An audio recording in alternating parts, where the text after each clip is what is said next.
오직 하나님의 성령으로 이것을 우리에게 보이셨으니 성령은 모든 것, 곧 하나님의 같은 것까지도 통달하시느니라. 하나님은 영이시니 예배하는 자가 영가짐으로 예배하시니라. 아멘.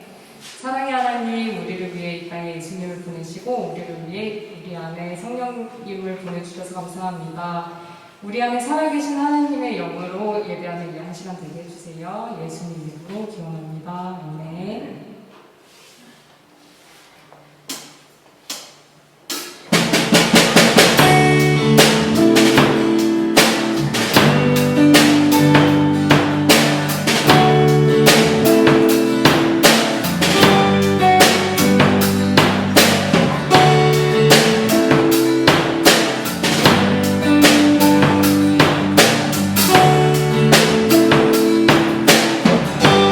나를 향하는 사랑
고린도후서 8장 1절에서 6절까지 말씀을 우리 한 절씩 교독하겠습니다. 8장 1절 말씀을 제가 먼저 읽겠습니다. 형제들아, 하나님께서 마게도냐 교회들에게 주신 은혜를 우리가 너희에게 알리노니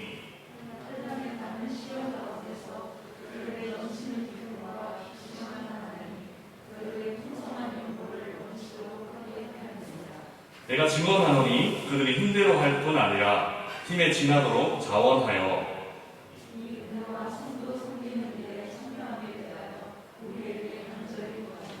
우리가 바라던 것뿐 아니라 그들이 먼저 자신을 죽게 드리고 또 하나님의 뜻을 따라 우리에게 주었도다. 그러므로 우리가 기도를 권하여 그가 이미 너희 가운데서 시작하였은즉 이 은혜를 그대로 성취하게 하라 하였노라. 아멘. 사람들은 어떤 자극이 어떤 반응을 만들어낸다 이렇게 말하고 예를 들어서 슬픈 일이 생기면 눈물을 흘리게 되고 또 기쁜 일이 있으면 웃게 된다 이렇게 생각합니다. 슬픈 자극이 눈물이라는 반응을 만들어내고 또 기쁨이라는 자극이 웃음이라는 반응을 만들어낸다 이렇게 생각합니다. 이런 당연한 메커니즘을 좀 뒤집어서 당연하지만은 않다라고 생각하는 사람이 한 사람 있었습니다. 그 사람은 오스트리아 사람인데 조금 오래된 이라는 좀 그렇고 1905년도인가 1907년도인가 태어났었어요. 그래서 한 90살 정도까지 90살 넘게 살았던 사람인데 빅토르 에밀 프랑클이라는 사람입니다. 아마 우리 친구들 중에서는 빅터 프랑클이라고 알려져 있는 프랭클이라고 영어식으로 발음해서 알려져 있는 사람일 겁니다. 이 사람은 2차 대전 중에 그 홀로코스트, 아우슈비츠 감옥에 갇혔던 사람입니다. 선생님, 요거 리벌버 쪽 동굴에 있는 느낌이 들어가지고 네, 감사합니다. 프랑클은 아우슈비츠 감옥에 갇혔던 사람입니다. 그래서 거의 죽을 날만 기다리고 있었던 그 아우슈비츠 감옥은 여러 포로수 용소 중에서도 악명 높았던 감옥이었고 그 아우슈비츠에 들어갔던 사람들은 90% 이상 살아서 나오지 못했다고 알려져 있는 그런 감옥입니다. 요즘도 독일에서 이제 중학교, 고등학교를 다니면 꼭 한번 가야 되는 데가 거기입니다. 아우슈비츠를 갔다 오면 애들이 독일에서 이제 크는 애들은 청소년들을 보낸 애들은 두 번 심각한 충격을 받는데 첫 번째는 꼭 어디를 가냐면 축사를 갑니다. 그러니까 돼지 키우는데 소 키우는데 이런 데를 갔다 옵니다. 그러면 애가 꼭 한 번씩 베지테리안이 됩니다. 그게 동물들을 키우고 동물들을 도살하는 장면을 보면 못 먹는데요. 그래서 꼭 한 몇 주 정도 이제 베지테리안이 된다 그러고 또 이제 한 번은 아우슈비츠를 한번 갔다 오면 애들이 또 한 번 쇼크를 먹고 왜냐하면 거기에서 수백만 명의 사람들이 이제 유대인들이 학살을 당했으니까 죽었으니까 그걸 보고 또 충격을 먹는다고 하는데 거기에서 살아남은 사람입니다. 40대쯤인가 거기에 갔었고 90살까지 살았으니까요. 살아남은 의사가 바로 빅토르 프랑클이라는 사람입니다. 이 사람이 주장하는 것이 자기가 아우슈비츠에 가서 느낀 것을 포함해서 주장하는 것이 이런 겁니다. 한번 PPT를 제가 드릴까요? 네, 요겁니다. 어떤 자극이 있고 어떤 반응이 있고 그 사이에는 엄청난 공간이 있다 이렇게 주장을 합니다. 어떤 거냐면 그냥 자극을 받고 그 자극에 기계적으로 사람들은 반응하는 것이 아니라 그 중간에서 사람들은 그 자극에 대해서 해석하고 혹은 그 자극에 대해서 생각하고 또 내가 갖고 있는 정보를 갖고 어떻게 그 자극을 다룰 것인지에 대해서 그 자극을 다루는 많은 공간들이 그 자극과 반응 사이에서는 일어난다라고 주장을 합니다. 그래서 모든 사람들이 동일한 자극을 받고 혹은 동일한 상황에서 동일한 반응을 하는 것이 아니라 서로 다른 반응을 할 수 있다라고 주장을 합니다. 절망적인 상황, 그 아우슈비츠와 같은 절망적인 상황에서 대부분의 사람들은 절망하고 그냥 그 절망적인 상황 때문에 죽었을 수도 있습니다. 그런데 프랑클 박사에 의하면 절망적인 상황에서 절망이 아니라 희망을 선택할 수 있는 선택권이 인간에게 주어지는데 그 주어지는 공간이 바로 저 중간에 있는 공간이다라고 주장을 하는 겁니다.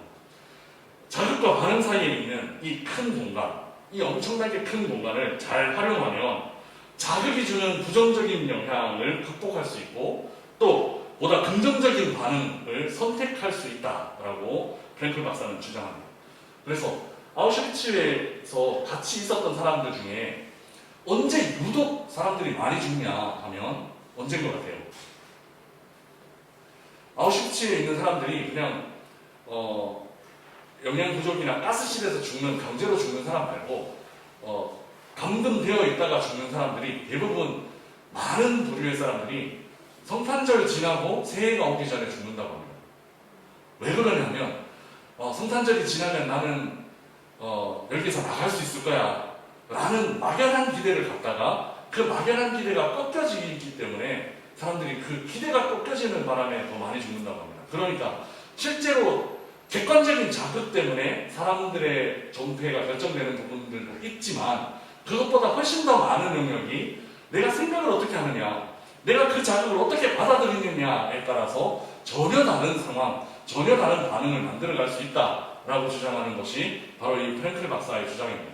저는 굉장히 많이 동의를 하는데 왜냐하면 오늘 본문에 이처럼 자극과 반응 사이의 공간에서 긍정적인 선택, 그리고 신앙적인 선택, 영적인 선택을 한 사람들의 이야기가 오늘 본문에 기록되어 있기 때문입니다.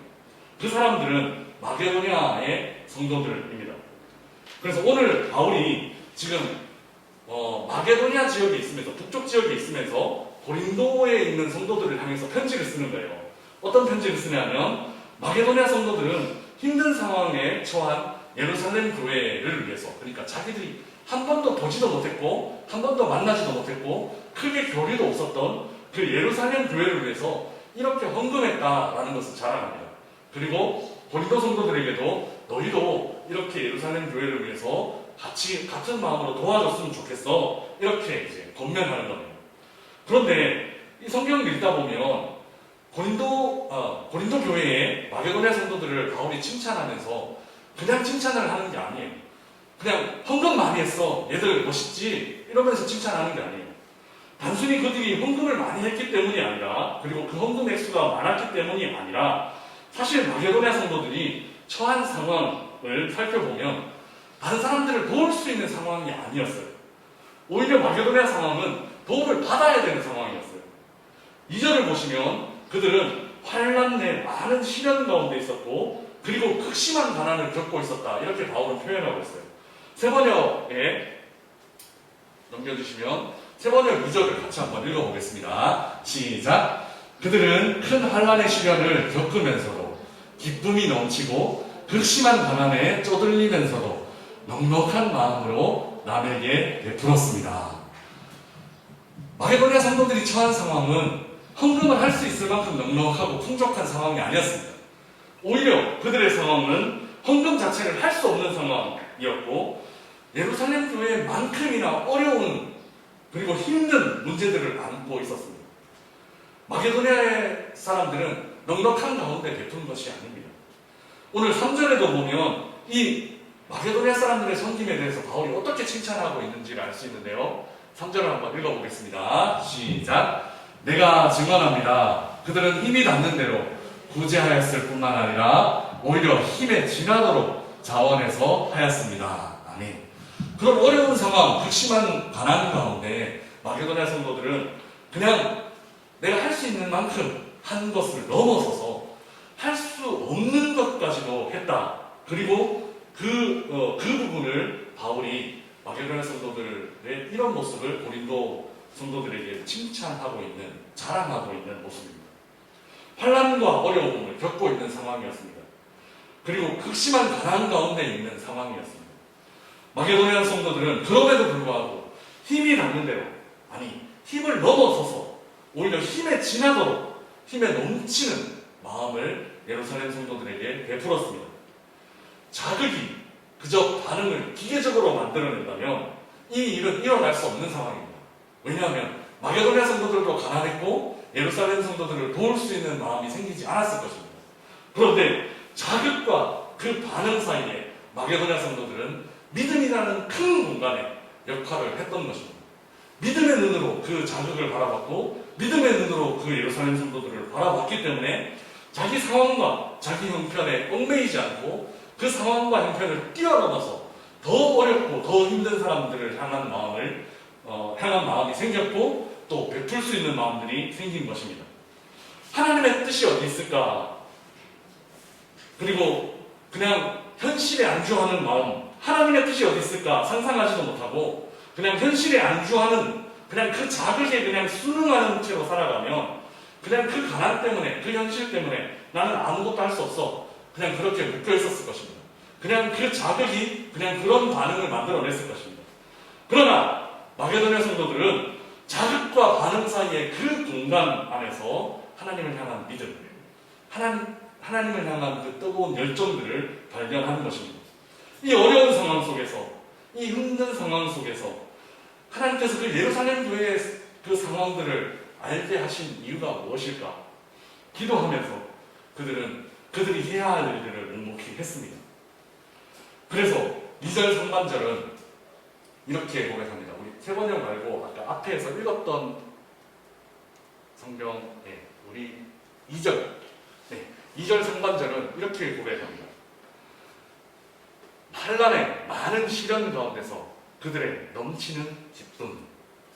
세번역은 이렇게 표현합니다. 그들은 큰 환난의 시련을 겪으면서도 기쁨이 넘치고 큰 환난이라는 그 큰 환난의 시련이라는 자극이 원래는 절망이나 원래는 좌절로 이어져야 했지만 마게도냐 성도들이 그 중간 안에 있는 큰 스페이스를, 큰 공간을 믿음 그리고 하나님을 향한 열정이라는 것으로 채웠을 때 기쁨이라는 반응의 열매를 거두게 된 것입니다.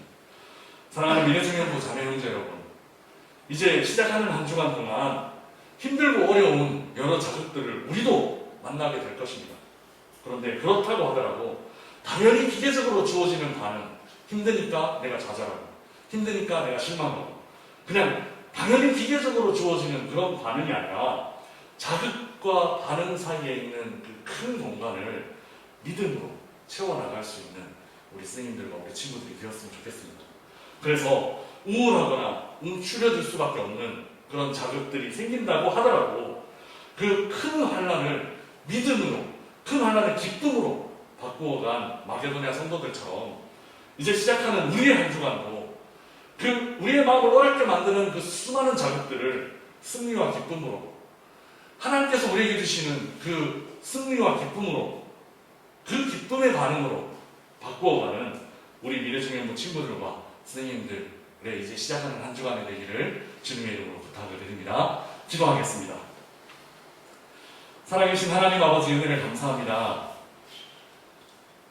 힘들어할 수밖에 없고 좌절할 수밖에 없는 상황을 기쁨으로 바꾸어갔던 마게도냐 성도들의 그 신앙의 모습들을 보면서 이제 시작하는 우리의 한 주간도 우리 스스로 우리 자신들에게 도전합니다. 하나님을 믿는 믿음으로 그 자극들을 선한 반응으로 바꿔갈 수 있도록 그 어렵고 힘들게 만드는 부정적인 자극들을 긍정적인 반응으로 바꿔갈 수 있는 우리 한 주간이 될 수 있기를 우리가 하나님 앞에 기도합니다. 그 중간에 있는 큰 공간을 말씀과 기도로 그리고 믿음으로 체험으로 그냥 자극에 순응하는 삶이 아니라 그 자극을 믿음의 결단으로 바꿔가는 우리들의 한 주간이 될 수 있도록 주님 역사하여 주시옵소서. 예수 그리스도 이름으로 기도드리옵나이다. 아멘.